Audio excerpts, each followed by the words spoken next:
ሰላም ጤና ይስጥልኝ ተከበራችሁ ተመልካቾቻችን ይህ በብስራት የዩቲዩብ ቻናል ወደ እናንተ የሚተላለፈው የሀገር ውስጥና የባህር ማዶ የመረጃ ሰዓታችን ነው።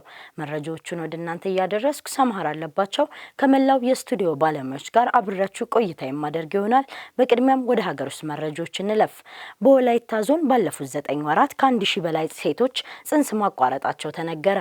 በደቡብ ኢትዮጵያ ክልል ባለፉት 9 ወራት 10120 ሴቶች ጽንስ ማቋረጣቸው ተገልጿል። ከ10120 ሴቶች መካከል 3767ቱ ሕግ በሚፈቅድባቸው ሁኔታዎች ደህንነቱ የተረጋገጠ የጽንስ ማቋረጥ አገልግሎት ያገኙ ናቸው። በክልሉ በወላይታ ዞን ባለፉት 9 ወራት 1866 ሴቶች ጽንስ ማቋረጣቸውን ለብስራት ሬዲዮ የተናገሩት በደቡብ ኢትዮጵያ ክልል ጤና ቢሮ የቤተሰብ እቅድ የአፍላ ወጣቶችና ወጣቶች ጤና ፕሮግራም አስተባባሪ አቶ አብርሃም ወንድሙ ሲሆኑ 708ቱ ደህንነት የተጠበቀ የጽንስ ማቋረጥ አገልግሎት ያገኙ ናቸው ብለዋል። በጋሞ ዞን 1821 ሴቶች እንዲሁም በዲላ ከተማ አስተዳደር ደግሞ 1181 ሴቶች ጽንስ ማቋረጣቸው ተገልጿል። ለጽንስ ማቋረጥ ዋነኛ ምክንያቱ ያልተፈቀደ እርግዝና በመሆኑ ይህንን ለመከላከል ቢሮ የቤተሰብ እቅድ አገልግሎት ተደራሽነት ላይ በትኩረት እየሰራ መሆኑን አስታውቋል። በተጨማሪም የእናቶች ህመምና ሞት ለመቀነስ ህጉ በሚፈቅድባቸው ሁኔታዎች ደህንነቱ የተጠበቀ የጽንስ ማቋረጥ ተደራሽነት ላይ ይሰራል ተብሏል ስትል መባወርቅነ ዘግባለች።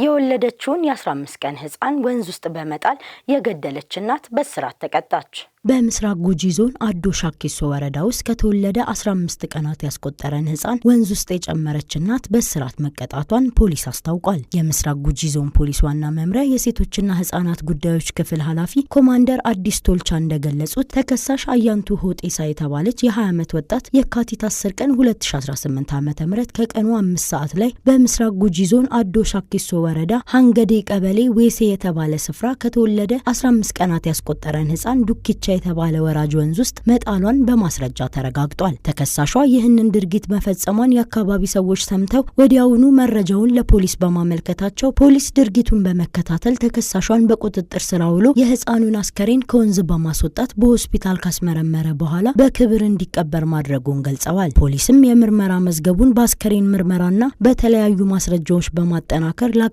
ህግ የላከ ሲሆን አቃቤ ህግም በህፃናት መግደል ወንጀል ክስ መስርቷል። ክሱን ሲከታተል የቆየው የምስራቅ ጉጂ ዞን ከፍተኛ ፍርድ ቤትም ሚያዝያ 30 ቀን 2018 ዓ.ም በዋለው ችሎት ተከሳሽ አያንቱ ሆጤሳ ጥፋተኛ በማለት በ16 ዓመት እስራት እንድትቀጣ መወሰኑን ኮማንደር አዲስ ቶልቻ ጨምረው ለብስራት ሬዲዮ ተናግረዋል።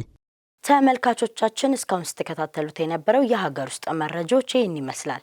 አሁን ደግሞ ከውጭ ወዳገኘነው መረጃዎች እንለፍ። በስፔን በአንድ ሬስቶራንት ደንበኞች ከመጠን በላይ እየተመገቡ ማስታወክ እያጋጠማቸው በመሆኑ የሚያስታውኩ ደንበኞችን ማስከፈል ጀመረ።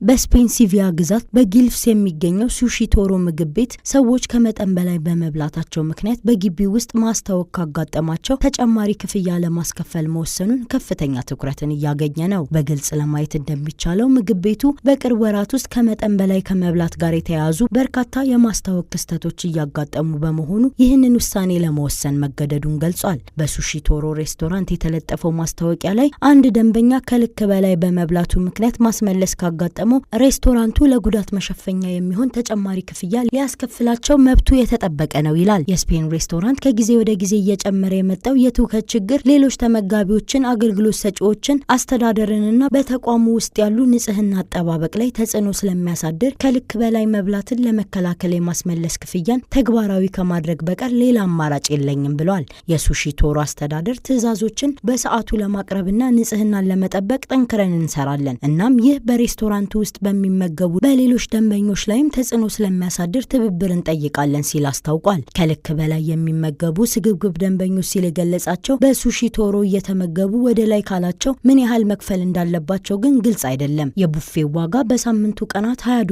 ሲቀርብ በረፍት ቀናት ደግሞ $28 ዋጋ ተቆርጦለታል። ኢራን ለእስራኤል በመሰለል የተከሰሰውን ሰው በሞት ቀጣች። ከእስራኤል ጋር በስለላ ትብብር ወንጀል ተይዞ ለፍርድ ቀርቦ የነበረው ግለሰብ ሮብ ረፋድ ላይ በስቅላት መቀጣቱን የኢራን መንግስት ሚዲያ ዘግቧል። ግለሰቡ ኢህሳን አፍርሸቲህ በመባል የሚታወቅ ሲሆን በኔፓል ከሞሳድ ስልጠና ወስዶ ለእስራኤል ብሔራዊ መረጃን ሰጥቷል። እስራኤል በዩሮቪዥን ዘፈን ውድድር ወደ ፍጻሜ ብታልፍም ሀገራት እስራኤል እንድትታገድ ጠይቀዋል። 5 የአውሮፓ ሀገራት እስራኤል በጋዛ ላይ ባካሄደችው የዘር ማጥፋት ጦርነት የተነሳ እስራኤል በዝግጅቱ በመካተቷ እያቋረጡ ይገኛሉ። በደቡባዊ ሊባኖስ ሳርቢን ከተማና በዋዲ አልአዩን አካባቢ የተሰበሰበውን የእስራኤል ወታደሮችን ለመበተን የሚሳኤል ጥቃት መፈጸሙን ሂዝቦላ አስታወቀ። በደቡባዊ ሊባኖስ ውስጥ በዴር ሲያን ከተማ አላት አልራጃን አካባቢ የእስራኤል ዲ9 ቡልዶዘር ኢላማ ማድረጉን ቡድኑ አክሏል። የእስራኤል ወታደራዊ ኃይል በደቡባዊ ሊባኖስ 40 የሂዝቦላ ቦታዎችን ባለፉት 24 ሰዓታት መደብደቡን አስታወቀ። ኢላማዎቹ የጦር መሳሪያዎች ማከማቻዎች፣ ሚሳኤልና ሮኬት ማስወንጨፊያዎች ይገኙበታል ብሏል። እስራኤል በሊባኖስ ላይ ያደረሰችው ፋታ የለሽ ጥቃቶች እርቅ ቢታወጅም 24 ሰዓታት የቆሰለ ሰውን ለማዳን የሞከሩ 2 የሕክምና ባለሙያዎችን ጨምሮ ከ12 በላይ ሰዎች ተገድለዋል ብለዋል። ፕሬዝዳንት ትራምፕ ቬንዙዌላን ለመጠቅለል እያሰቡ መሆኑን ከተናገሩ በኋላ ሀገሪቱ 51ኛ የአሜሪካ ግዛት አድርጎ የሚያሳይ ምስል አጋርተዋል። ትራምፕ የግል ንብረታቸው በሆነው በትሩዝ ማህበራዊ የትስስር ገጽ ቬንዙዌላ በአሜሪካ ሰንደቅ ዓላማ ተሸፍና የሚያሳይና 51ኛ ግዛት የሚል ጽሑፍ የያዘ ምስል አጋርተዋል። አሜሪካና እስራኤል በኢራን ላይ ያደረጉትን ጦርነት ተከትሎ የሆርሙዝ የባህር ዳርቻ ሙሉ በሙሉ ተዘግቶ በመቆየቱ የድፍድፍ አቅርቦት እጥረትን ለመቅረፍ ቪየትናም የተጣራ ዘይት ምርቶችን ወደ ሀገር ውስጥ ለማስገባት ከሲንጋፖርና ቻይና የነዳጅ ጭነት ማሽቆልቆሉን ለማካካስ ከማሌዥያና ከደቡብ ኮሪያ እየገዛች መሆኑን አስታወቀች። የቻይና የውጭ ጉዳይ ሚኒስትር ዋንጊዩ ፓኪስታን በአሜሪካና በኢራን መካከል ያለውን የሽምግልና ሚና እንድታጠናክርና የሆርሙዝ ባህር በድጋሚ ለመክፈት እንድትረዳ ጠየቁ። ዋንግ ቻይና የፓኪስታንን የሽምግልና ጥረቶችን እንደምትደግፍና የራሷን አስተዋጽኦ እንደምታደርግም ተናግረዋል። በትራምፕ የታቀደውን የጎልደን ዶም የሚሳኤል መከላከያ ስርዓትን ለመትከል በ20 ዓመታት ውስጥ 1.2 ትሪሊዮን ዶላር እንደሚያስወጣ የተተነበየ ሲሆን ይህም ከመጀመሪያው ግምት በእጅጉ የላቀ ነው። የኢራንን ጦርነት በተመለከተ ስለ አሜሪካውያን የፋይናንስ ሁኔታ እንደማያስቡና ቴህራን የኒውክሌር ጦር መሳሪያን እንዳይኖራት ማስቆም ዋነኛው ተቀዳሚ ጉዳያቸው እንደሆነ ተናገሩ። አሜሪካ የውጭ ጉዳይ ሚኒስትር ከኢራን አብዮታዊ ጥበቃ ኮርፖሬሽንና ከአማቾቹ ጋር የተገናኘ የነዳጅ አቅርቦትን በተመለከተ ዝርዝር መረጃ ለሚሰጥ ከ15 ሚሊዮን ዶላር ሽልማት እሰጣለሁ ሲል አስታወቀ። የነዳጅ ዘይት ጭነት ታንከሮች ወይም በህገወጥ ዝውውር ላይ የተሳተፉ ወይም ተያያዥ ተግባራት ያከናወኑ ግለሰቦችን በተመለከተ መረጃ ካላችሁ ከፍተኛ ጉርሻ እሰጣለሁም ሲል አክሏል። ተመልካቾቻችን እስካሁን ስትከታተሉት የነበረው የብስራት የዩቲዩብ መረጃ ሰዓታችን ይህን ይመስላል። መረጃዎችን ወደ እናንተ እያደረስኩ ሰማሃር አለባቸው ከመላው የስቱዲዮ ባለሙያዎች ጋር አብሬያችሁ ቆይታ አድርጌ ነበር። መልካም ቆይታ።